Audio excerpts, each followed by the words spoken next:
श्री केदारलिंग श्री ज्योतिबा देवाची यात्रा चैत्र यात्रा 1 एप्रिल 2026 रोजी आहे। यात्रेच्या अनुषंगाने देवस्थान व्यवस्थापन समिती तसेच जिल्हा प्रशासन, पोलीस प्रशासन, बांधकाम विभाग या सर्व विभाग, ग्रामपंचायत विभाग या सर्व विभागाची तयारी पूर्णपणे झालेली आहे आणि कालपासून आपल्या राज्यातून परराज्यातून भाविक येण्यासाठी सुरुवाती झालेली आहे।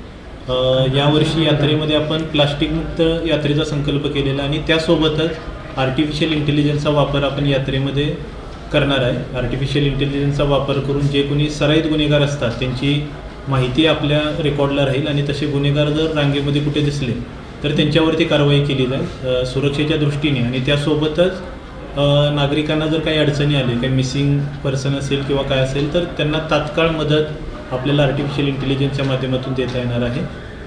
भाविकांसाठी आवश्यक सुविधा जसं पिण्याचं पाणी, शौचालयाची सुविधा, त्या ठिकाणी आता आपले 2 शौचालयसुद्धा आजपासून आपण 2 जे आपले शौचालय प्लस स्नानगृह मोठी युनिट 50-50चे महिला आणि पुरुषांसाठी होते तेही आपण सुरू करतो आणि टेम्पररी टॉयलेटसुद्धा राहतील। तर या सर्व सुविधा देवस्थान समितीकडून पुरवण्यात येणार आहे।